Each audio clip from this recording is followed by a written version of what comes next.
গ্রামের নাম শীতলপুর। ছোট্ট নিরিবিলি একটা গ্রাম, চারপাশে খেজুর গাছের সারি, মাঝখান দিয়ে বয়ে গেছে একটা ছোট নদী, বুড়িগঙ্গা। এই গ্রামেরই এক কোনায় দাঁড়িয়ে আছে পাণ্ডব বাড়ি, একটা পরিত্যক্ত পুরনো জমিদার বাড়ি, এখন যেটাকে সবাই ডাকে ভূতের বাড়ি নামে। লোকমুখে শোনা যায় প্রায় 50 বছর আগে সেই বাড়ির শেষ উত্তরাধিকারী জমিদার সত্যেন্দ্র পাণ্ডব স্ত্রী আর 2 ছেলে মেয়েকে নিয়ে সেখানে আত্মহত্যা করেন। কারণ কেউ জানে না। কেউ বলে অভিশাপ, কেউ বলে নিছক পাগলামি। তবে একটা কথা গ্রামের বুড়োরাও আজও বলেন ফিসফিস করে, রাত 1টা বাজার পরে ওদিক দিয়া যাইস না, নিশির ডাক পড়ে। গল্পের কেন্দ্রীয় চরিত্র রিয়াদ। শহরের ছেলে, ঢাকায় বড় হয়েছে, তবে তার শিকড় এই শীতলপুরেই। কলেজে ছুটি পড়তেই সে চলে আসে তার ঠাকুরদার পুরনো গ্রামে কিছুদিন কাটাতে। তার মধ্যে গ্রামের পুরনো ইতিহাস জানার প্রবল আগ্রহ, আর সবচেয়ে বড় কথা, ভৌতিক জিনিসে সে একটুও বিশ্বাস করে না।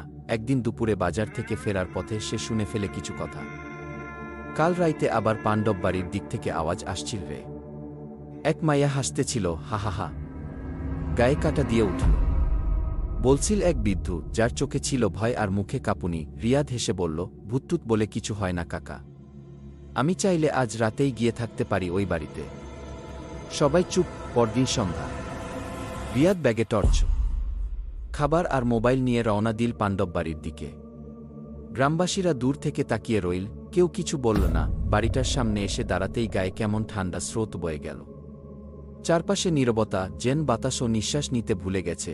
বাড়ির প্রধান দরজাটা অল্প চাপ দিতেই কর্কশ শব্দে খুলে গেল। ভেতরে অন্ধকার, দেওয়ালে বাদুরের ছায়া নাচছে। ছাদের একপাশ থেকে জল পড়ছে টুপটাপ করে। রিয়াদ মোমবাতি জ্বালিয়ে উপরের ঘরটায় চলে গেল।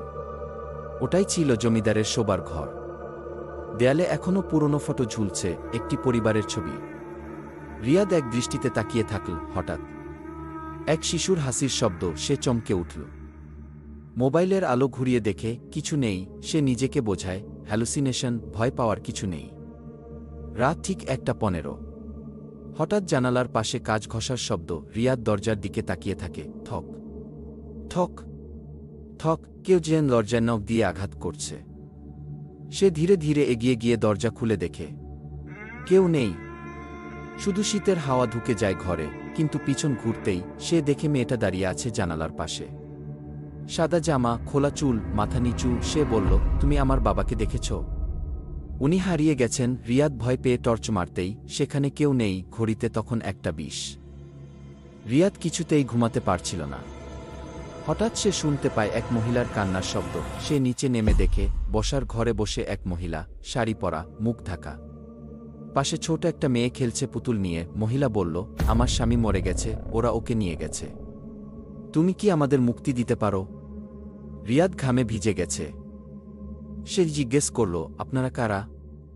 মেয়েটা এবার মুখ তুলে তাকাল। তার চোখে কোনো চোখ নেই, শুধু গভীর শূন্যতা। ঘড়িতে তখন 1:30। হঠাৎ পুরো বাড়ি ঝাঁকুনি খেতে লাগল। দরজা বন্ধ হয়ে গেল। জানালার কাঁচ ভেঙে পড়ল। ছবি থেকে জমিদারের চোখ যেন রিয়াদের দিকে তাকিয়ে আছে। তুমি এসেছ আমাদের গল্প জানার, আমাদের শাস্তি টের পাওয়ার। এখন তুমি ছাড়া যাবে না। রিয়াদ ছুটে দরজার দিকে গেল। দরজা খুলে দিল ধাক্কা।